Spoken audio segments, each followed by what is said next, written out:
else get, like, really weirdly specific songs stuck in their head. Like, is it just me? Because right now, I am trying to concentrate on all of my notes and trying to do what I'm doing right now. But my head is just cycling between Hey Hey We're the Monkeys and Gaudete.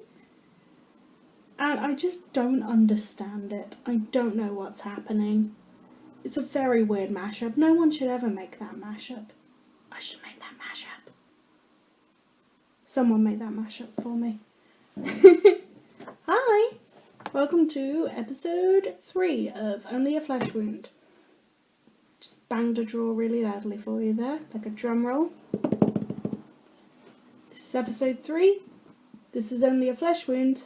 I'm Amy O'Neill. I don't know what I'm doing. The last 2 weeks have been really weird. I don't know how to explain them. It's gotten to the point I am drinking a cocktail at the moment while I'm recording this episode, and it is a shot of gin and then just topped up with white wine. Like, that's the level we're at this point. And it's almost Christmas, and I have not bought any Christmas presents. Woo! Oh god. Ugh, I'm gonna actually have to go shopping at some point. I don't want to go shopping. I hate shopping.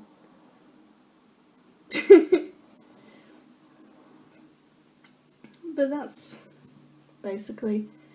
It's been a long 2 weeks, but we're back. We're back for an episode, and if you picked up on the pun, we're talking about really terrible kings today. Because I think a lot of people hear the word or the term medieval period and they think dark ages and, evil kings and beheadings and battles and cruelty, and my god, sometimes it's right. Like, I do like to fight against that perception as much as it's true, but also sometimes dark ages and hear medieval, think evil. I mean, you're not wrong. You're not wrong. Because some of the kings in the medieval world were just absolute assholes. They were terrible, they were violent, they did horrific things. It was just not a fun time for anybody. It really wasn't.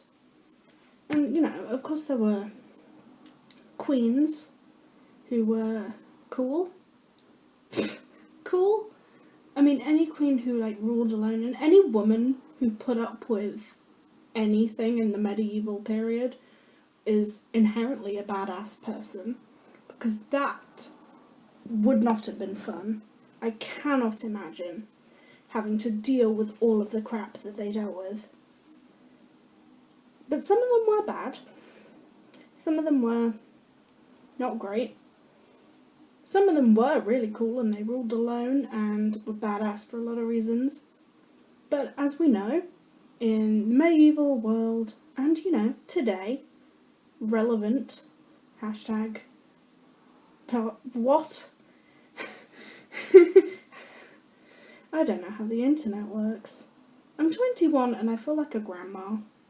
People keep saying things on the internet and I don't understand what they're talking about anymore. But anyway, yes. As in medieval history, and in nowadays, and in most of history, who got away with the most weird shit? Men. Ahem. Tell me I'm wrong. Tell me. Prove it. Tell me I'm wrong. You can't. It's not wrong. Most of the horrific things committed in history were committed by men. So I thought, hey, let's take down some of the terrible, terrible kings, because they thought they had, some right to rule, and they thought that they could do whatever they wanted, and they probably did get away with it, but joke's on them, some idiot on the internet, 1,000 years later, is going to call them out on it. Justice. No trial, but you get sassed on a podcast. Yay! So, that's what we're talking about today. Warning. I just thought I'd give a warning for this. this episode. There's some stuff that's not great that happens. We're going to be talking about some horrific people, and there's mentions and talk about rape, murder, blood, violence, war, animal cruelty, animal abuse, death, racism, religious persecution, slavery, all of that stuff, because this is what made these people evil. So I'm not going to hold it against anybody if you just want to nope out of this episode and come back next week. Because, do you know what? Sometimes it's not fun. Sometimes you don't want to hear about any of that stuff. But I just wanted to talk about it. So, if you're leaving us now, bye. See you in 2 weeks.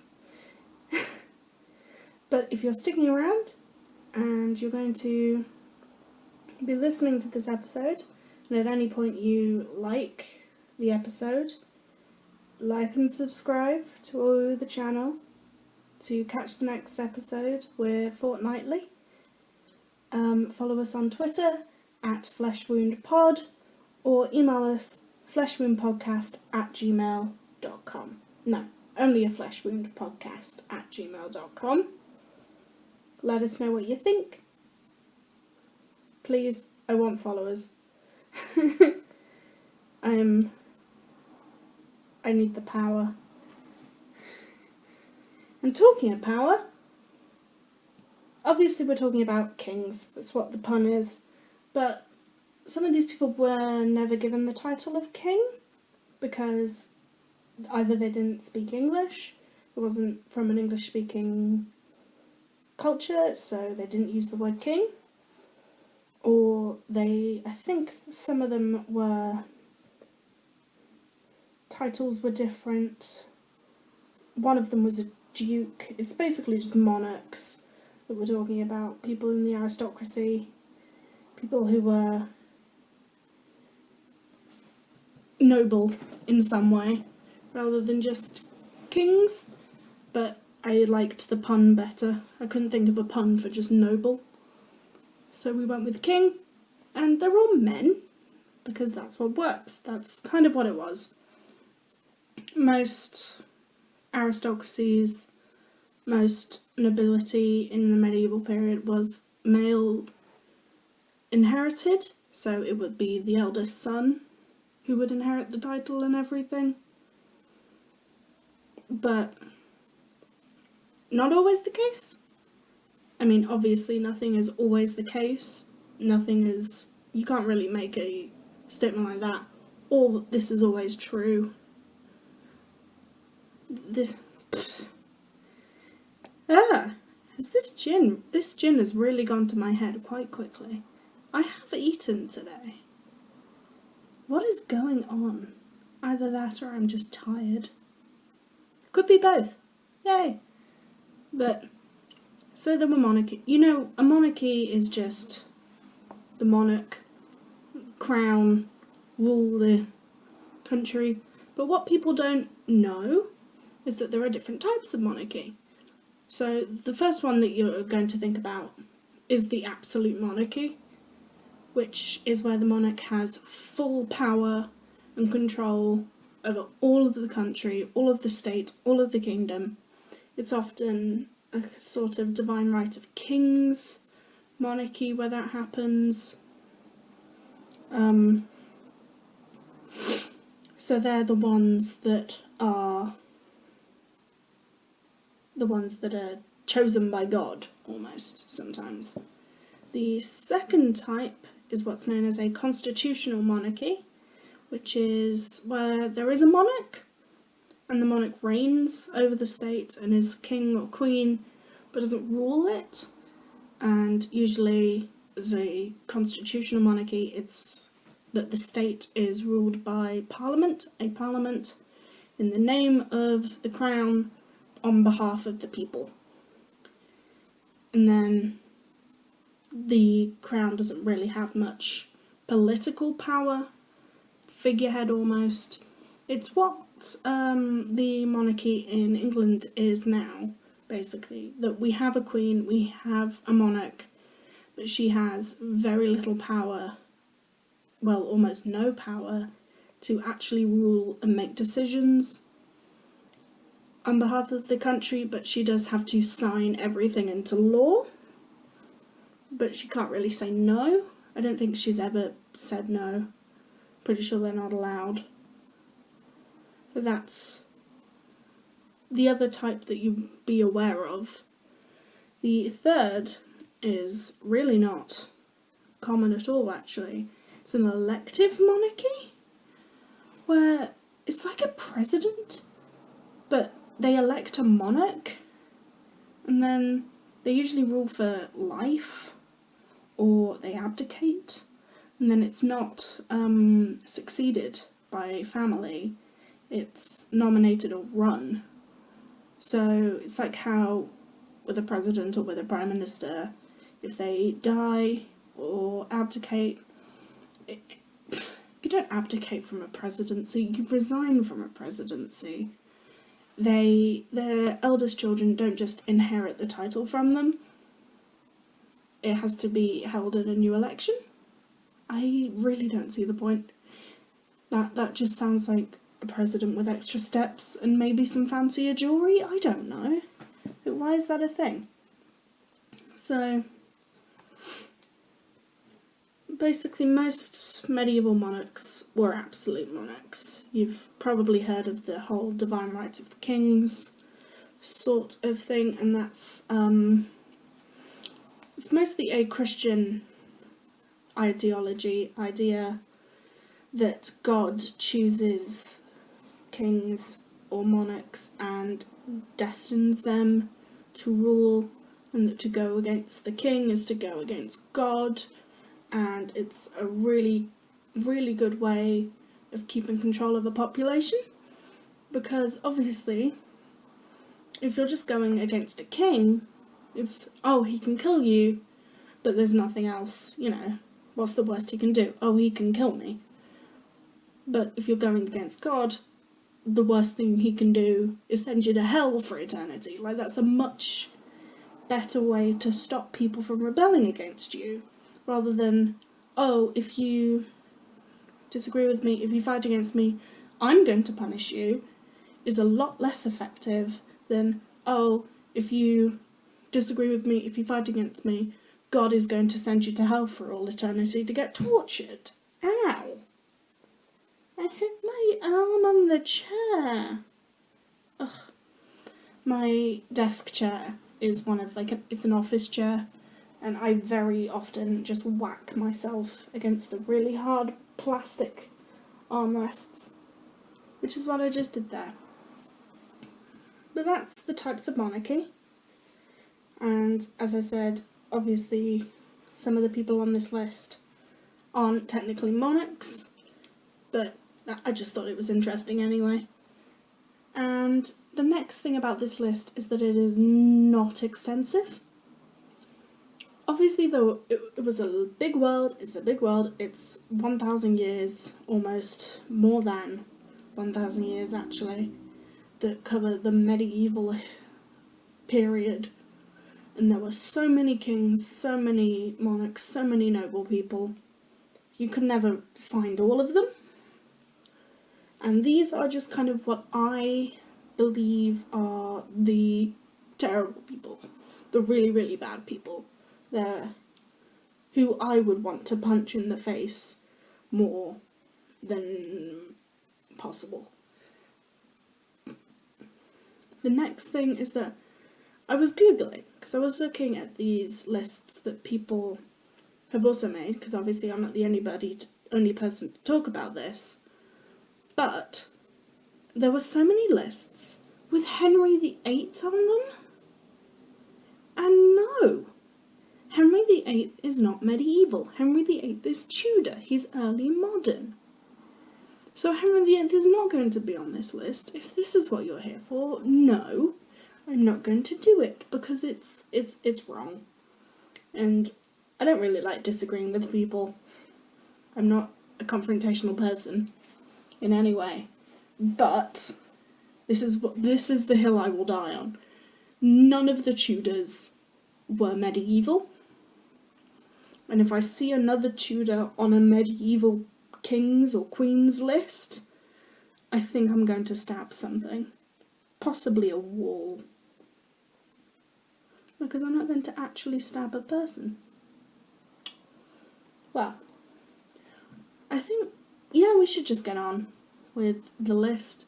It's in no particular order. I've just listed a few of the nobles that I think are bad. And we're just going to talk about them. And also, I did as much research as I could. If you just Google their names, I'm sure you'll find a lot of this information on loads of different websites, in loads of different books, in loads of different places. So if something is wrong, don't blame me. I Googled it. And I tried to find, what's the word? Reputable. I tried to find reputable sources, but let's be real, it was mostly Wikipedia. Don't tell any of my lecturers this. Don't tell my lecturers that I use Wikipedia, because I am going to get expelled from academia. Just like, no, I do think Wikipedia is a very useful resource, and if you do need to cite it, trick. They have all of their references at the bottom, so use one of those. Shh. But first, king/noble person. Really obvious. Probably someone you are very much expecting to be on this list. It is, drumroll, Genghis Khan. Please tell me you knew that Genghis Khan was a person. If you didn't, what are you doing? Did you live under a rock? Did you go to school? Genghis Khan. Genghis Khan is the great Khan of the Mongol Empire. What was.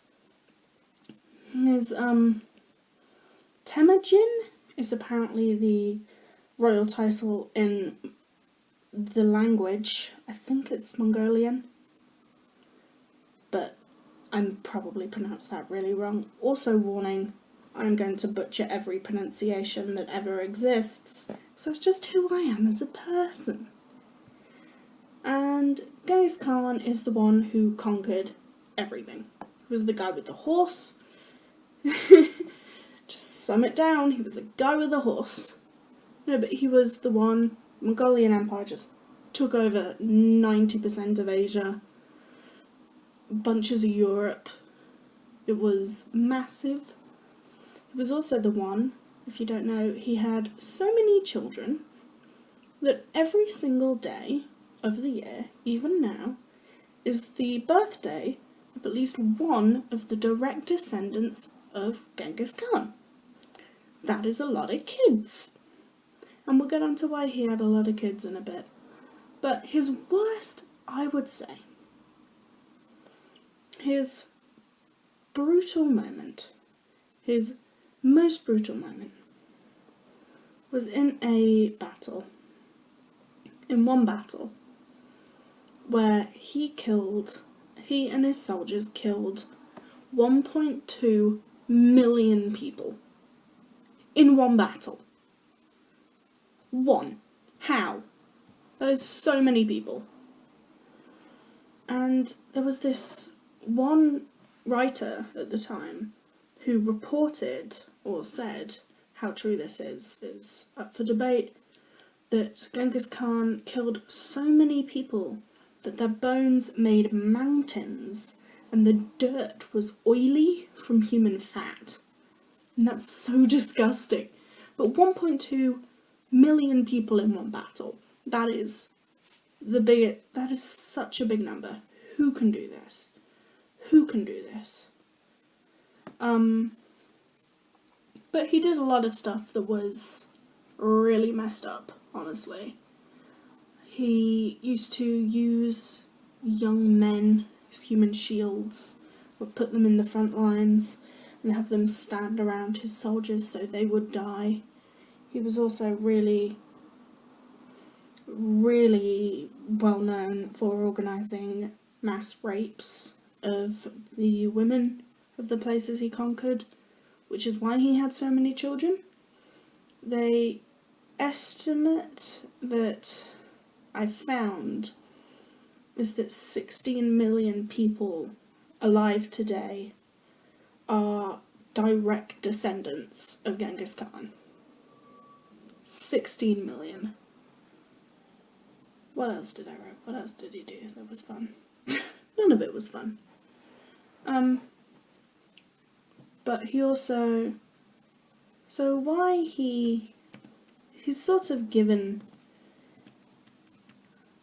this status of being kind of organised and ordered, because all of his Mongols had some rules. They had rules that they had to obey, codes of practice, stuff like that. But it wasn't, good rules. It was not like, oh, don't be an asshole. It was that the one rule is that Mongols couldn't spill noble blood. So you could not spill a drop of the blood of someone who is nobility or aristocracy. That sounds alright. That sounds great. In practice, though, it was not fun. Because that doesn't mean you couldn't kill them. The easiest way they would do it was just snap their necks. But that was actually really rare. They liked to strangle them, suffocate them. It was horrific and slow. It was much slower than a beheading. And when they captured a large Russian force that had surrendered to them, most of them were nobles. Most of these Russian forces were nobles. And they took their enemies' weapons. They took the Russians' weapons, laid their captives under a wooden platform. So, lie down, wooden platform on top of them, and then had their victory party on top of this platform. All of the Mongols were on top of this platform celebrating, so that the weight crushed them. It was horrific. That's horrible. Though I don't understand how squishing them wouldn't have spilled blood. Logically thinking about it, probably a lot of blood got spilled. But that was kind of the gymnastics they did. So if anybody tells you, oh, the Mongols were great because they had all of these rules, no. Because, you can have rules and still be a terrible person. And also you can have rules that deliberately make you a terrible person. Because if, like that, can't spill noble blood rule, if the rule is you can't kill someone quickly, which is what that kind of is, you have to think of ways to make it worse, almost. Because, how are you going to kill someone with, back then, stab them? Of course you're going to stab them. You've got a sword, you've got a bow and arrow. It's the easiest, quickest way for everybody. But if you say you can't do that, you have to get really imaginative with how messed up and violent you can be. And one of the other things that you hear about, which is not fun, is that Genghis Khan, sought advice from holy men of, all the different religions.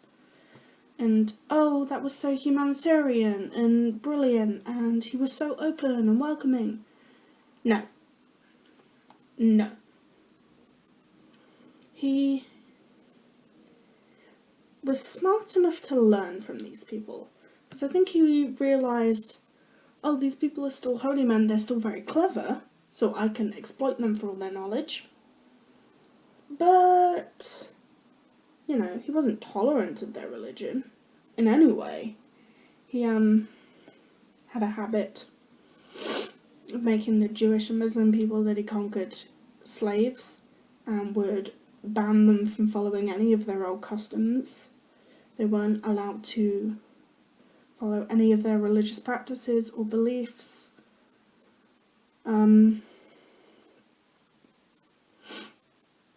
When the Muslims and Jews were told, oh, you can only live in my kingdom and only eat and prepare food in the Mongolian way. And so when obviously these people are like, no, fuck you, this is, our custom, this is our religion, you can't tell us what to do. He forbade them to eat any food that was not made by Mongolians at all. So it wasn't that, oh, you have to make food in our way. It was, you can't make food at all. You have to get your food from us. Which is awful. Because I think the fact that people try and cover that up, that, oh, he sought advice from all of these different people, yeah, that doesn't mean he wasn't a dick to them, because he was. And honestly, that's only, 10 minutes of what Genghis Khan did. He was going on for a long time. He was conquering a lot of places with a lot of people, doing a lot of terrible things. And I cannot imagine how horrified and how scared everyone in that area must have been of him. Cannot imagine it. And that's why, obviously, Genghis Khan had to be on this list. You can't not put Genghis Khan on this list. He was a terrible person. Terrible person. And if you are one of the 60 million people alive today who are his direct descendant, hey, what's that like? Because I don't think I am. My granddad did a lot of family history research, and I don't think we're in any way related to Genghis Khan, which I'm honestly kind of disappointed about. But anyway.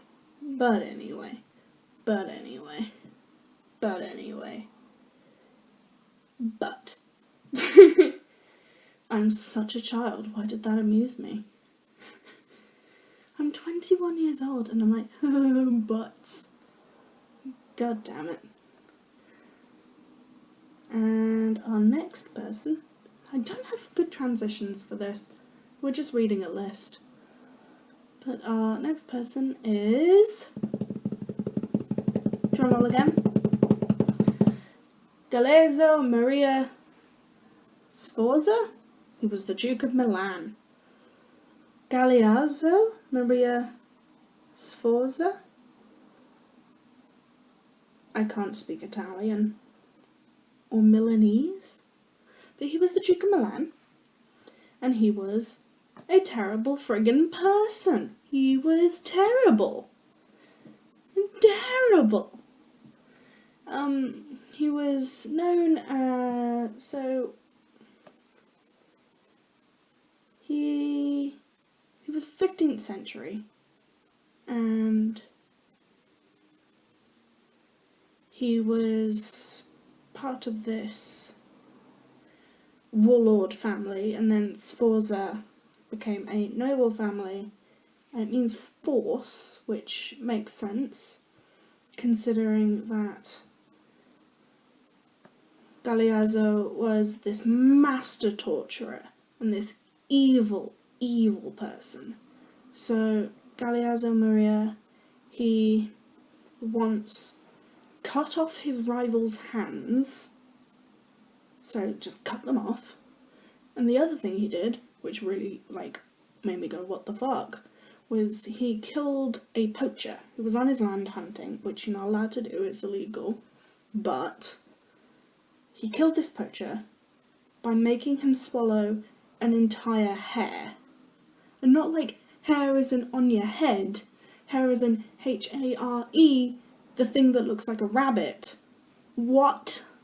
And it's huge, just like an entire, what? Ugh, how do you do that? He was just horrific, he was a very well-known torturer, very good at it. He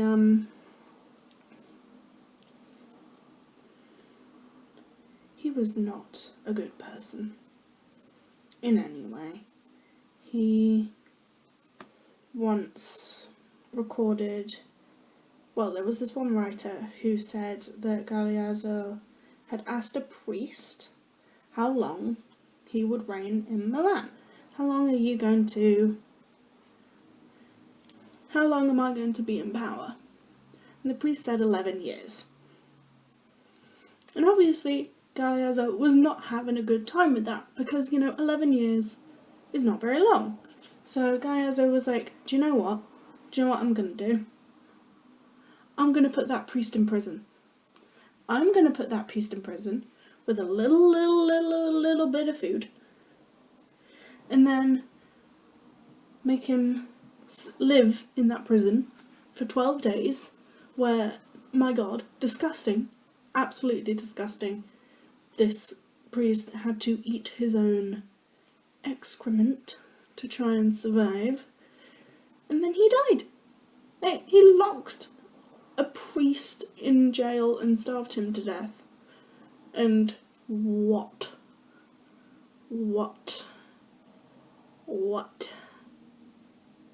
How? Even if you're mad at him, because he said 11 years, that's just excessive. That's just really excessive. And I'm also not going to lie. When I first read that, when I first learned about that, I was like, oh, he locked his own father in prison for 12 days and made him eat his own poop. And I was like, yeah, that's valid. No, I wasn't surprised, because this guy, Galeazzo, he poisoned his own mother. Like, just poisoned her. Just killed her. Like, fuck you, Mum. Like, my mum doesn't listen to me, so I'm gonna poison her. What? And so when I immediately assumed, when it said father in jail, I was like, oh yeah, he just, starved his father to death. That's not out of character at all, because it wasn't. And I was like, oh no, that's a priest. And I couldn't tell which was worse. I honestly cannot tell you which was worse. Tell me down in the comments. Which is worse? Killing your own father or killing a father of, the priesthood? What is worse? I don't know.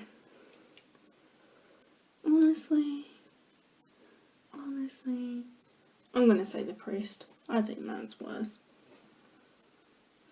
Just put my own issues onto this 15th century dukey? How do you? But that's also all I have for Galeazzo, Maria, because that's all that I could find. If you're doing research on any of these people, you will notice that the other people on this list have loads of stuff written about them, and it's easy to find information. But I think this guy had like a 2-paragraph Wikipedia page with no references, and I had to spend 20 minutes, half an hour, researching this one person, trying to find all this information. And I'm like, well, that's not what I'm here for. I don't want to actually have to put work into this. I have to write an essay. I don't want to homework. I don't want to do more homework. But I did. Thank me.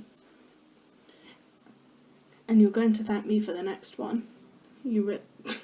Terrible segue.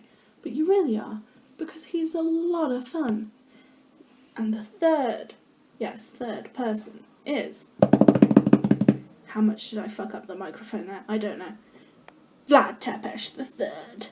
Ah yeah, vampires, guys. And not just any friggin' vampire. Dracula himself, mother. Beep! If you don't know, Vlad Tepes III Dracula, known as Vlad the Impaler, or Vlad Dracula, he was the Voivode, I think it means prince, of Wallachia 3 times between 1448 and then he died. So he's the inspiration of Dracula. Of the actual Count Dracula, the vampire, it was this guy.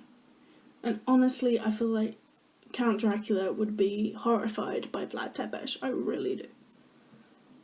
This guy, it started out when, as a young kid, him and his younger brother, Radu, were sent to the Ottoman Empire to be political hostages, to kind of ensure that their father was good.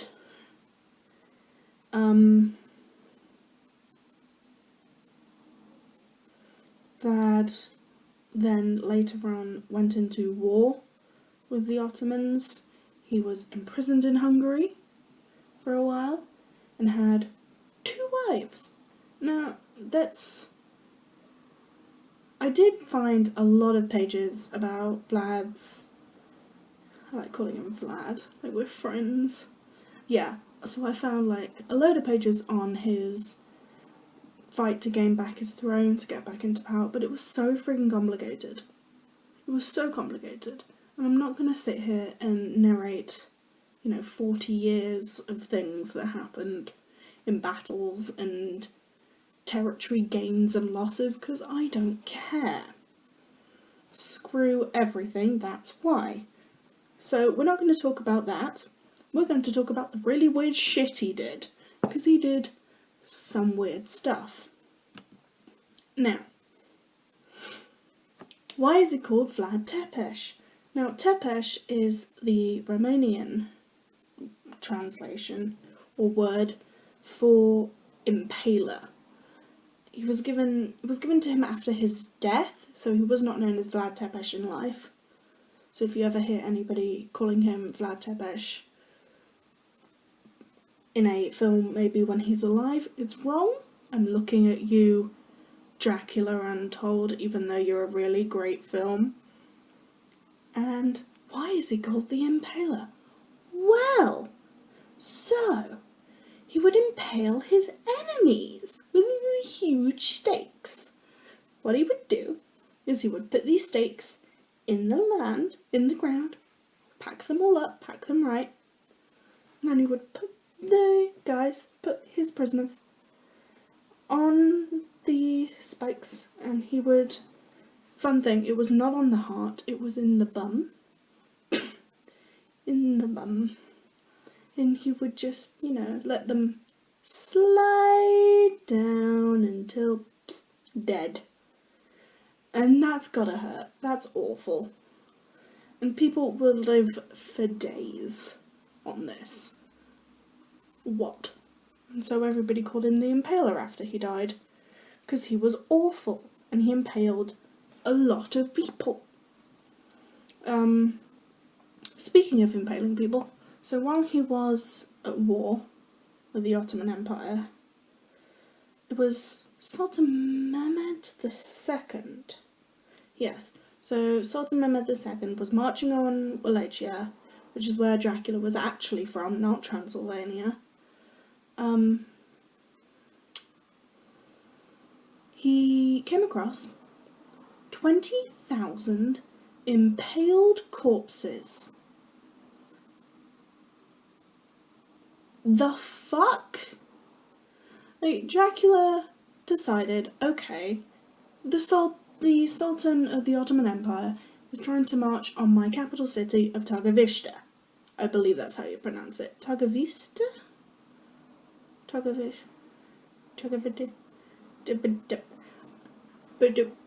I'm basing most of my Romanian pronunciations on the Netflix show Castlevania.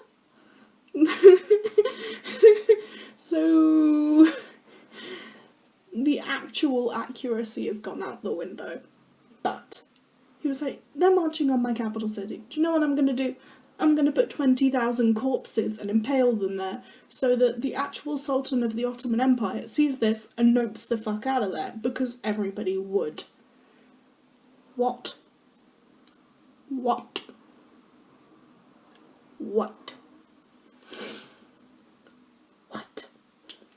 20,000 people. And 20,000 people isn't, a lot in terms of how many people he killed. Because it puts all the estimates on all of his atrocities and everything that he did puts his death toll at around 100,000, they think. Could be more, we don't know. So 20,000 people. I say it's a lot, but it's 20%. 20% of his victims were just used as a intimidation technique of this one guy. And honestly, you've got to admire the dedication. Like, the panache, the presentation. I mean, you can't fault it. As much as it's really messed up. Really messed up.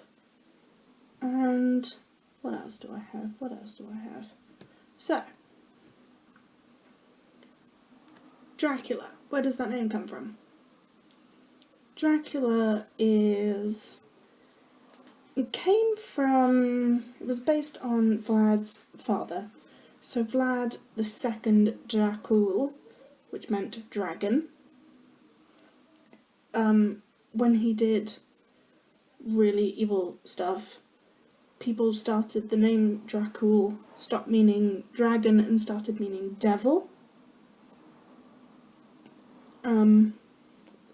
Dracul was also not the family name. It was given to him after Vlad II joined a Christian group called the Order of the Dragon, who was trying to oppose Ottoman domination in Europe. And so Dracula was known as Dracula because it means son of the dragon, or later, son of the devil. So that's where the name Dracula comes from. And you can't say that this person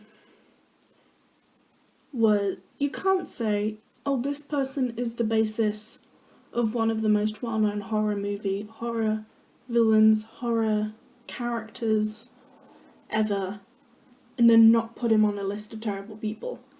Because he did some horrific things. I didn't talk about that time he burned a bunch of people alive in a church. No. And, his horrific stuff literally became legend. I was trying to figure out what to actually talk about in this, because I didn't want to put all of the stuff that was just rumours, all of the things that people said about him that we cannot prove. Because one of the kind of legends about Vlad III was that he would dip his bread in his enemy's blood. And that's why that's where the legend of him becoming a vampire started. Oh, he drinks blood. And I didn't want to say that in terms of this is what Vlad Tepes III Dracula did, because we cannot prove it. We cannot know.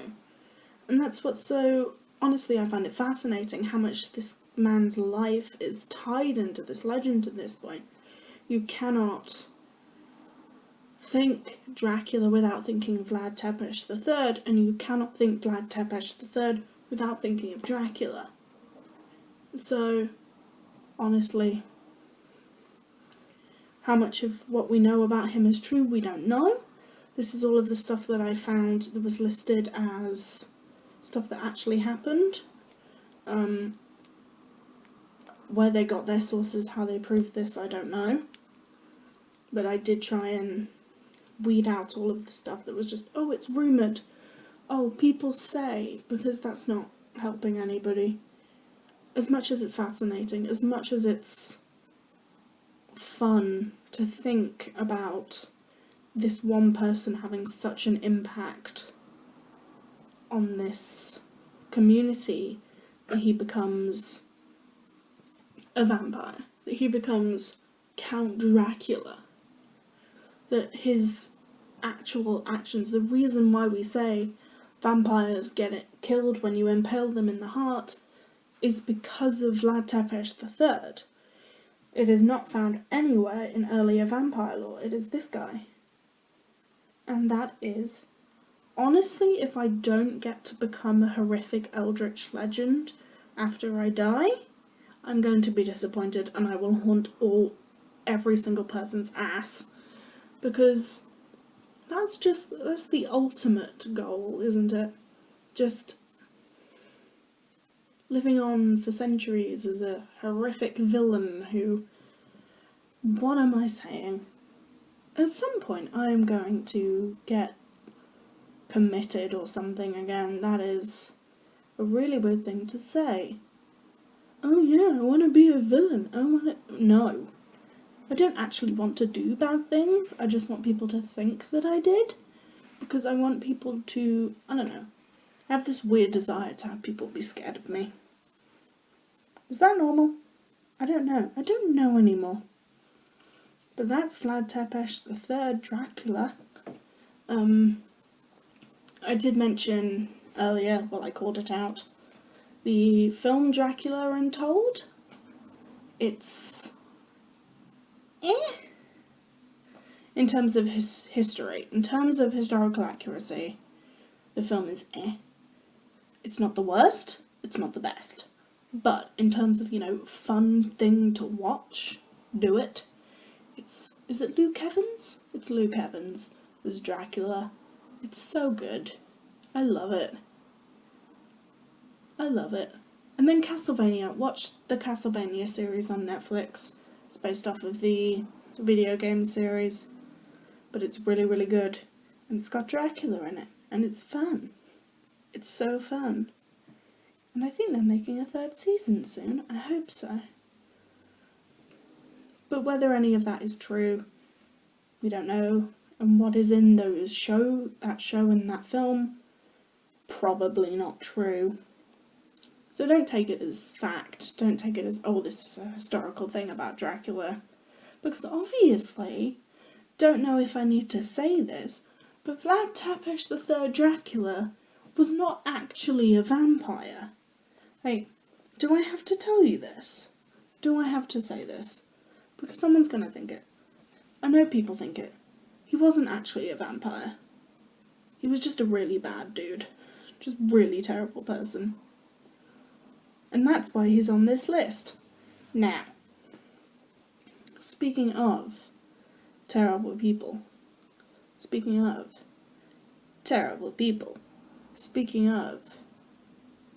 why am I repeating this? My brain just went into a loop. I was just staring at the name of the person on the list. But our next person, our last person, is actually someone who you might know. You might know all of these people, honestly. And I'm not going to do another drum roll because I think I really messed up the mic. But it is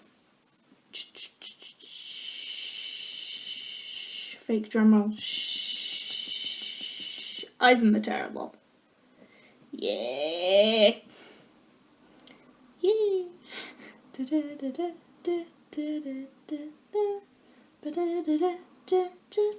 Yeah.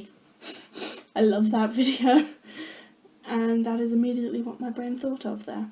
But Ivan the Terrible of Russia. So, Ivan, he was Ivan the Fourth Vasilyevich?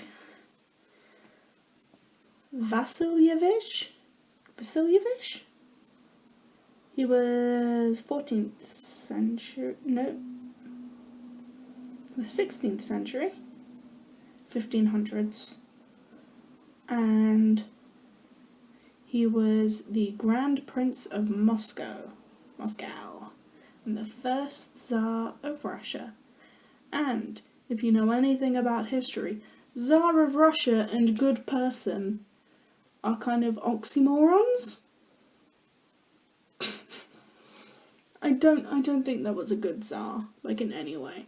But Ivan the Terrible, he kind of like took the friggin' biscuit. So, first Tsar of Russia. People called him intelligent, he was devout, he was a good Christian, but he was also really paranoid and had a really terrible temper and was known to be kind of mentally unstable, especially as he got older, because I mean, he was under a lot of pressure. So he was 16 when he became Tsar of Russia. He was crowned as the Tsar of all Russians, Tsar of all the Russias, because his grandfather, Ivan III the Great, was known as the Grand Prince of all Rus, because basically the start of Russian history starts with the Kievan Rus. I'm not going to talk about Russian history right now. Russian history is so complicated and so confusing, and I know so many people who would be willing to fight me if I got one thing wrong. So I'm not gonna. But, so he was Tsar of all the Russias when he was 16. Which, I mean, is a lot of pressure on a kid. But he was kind of cool when he started out. I don't think there were no wars that I could find. The one thing that he did that was really kind of messed up in his earlier years as Tsar was he introduced the first law restricting peasants from moving around the country, which is what caused serfdom, which is what caused all of the, inequalities in Russia for hundreds of years and would eventually lead to the Russian Revolution. This guy. And, he was great when he was ruling. Things get wild really friggin' quickly. Really quickly. Because, he really liked hurting animals when he was mad. Right? One of the first signs of serial killers, that is. So he would kill them, skin them, and then pierce their eyes. What the fuck? What the fuck? I think he was known to throw animals from the walls of the Kremlin. There was this story of him shooting arrows repeatedly into a cow. Really fucked up. But he was also, a really cruel human being to other human beings. He was really prone to violent rages. In 1851, his son was married, so he beat his son Ivan's wife so heavily that she miscarried, which is horrible. And then when his son argued with him about this, obviously there's going to be a huge fight about this, Ivan the Terrible struck his son with a staff and killed him in one blow. One blow. The amount of force and rage and anger that has to come from that, I cannot imagine. He knew people, he beat people a lot. He would rape women a lot.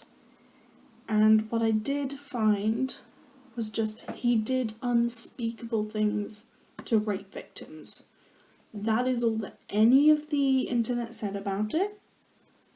And so, if the internet isn't going to talk about it, I don't even want to know. I really don't. Ivan the Terrible, not a good person. He also would, I think this didn't help. I mean, he was fucked up and, murdering animals when he was a child, but when he was older, he would kneel down on the floor and just bang his head against the floor of court over and over and over and over and over and over and over and over and over. And that's not going to help. That's not going to help any of his mental instability. That's not going to help any of his violent rages. Which is why he went a bit mad. Well, a lot. And he was just a horrific person. I did find this thing on the internet. It was like, oh, here's all the horrific things that he did. I mean, he did have a big collection of books, though. And I'm like, well, so do I. Does that mean... I have, 400 books. Does that mean I can do what I want? No.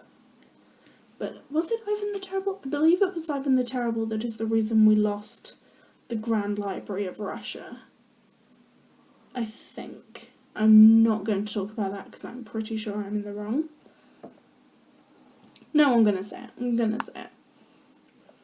I think it was Ivan the Terrible who did not tell his son.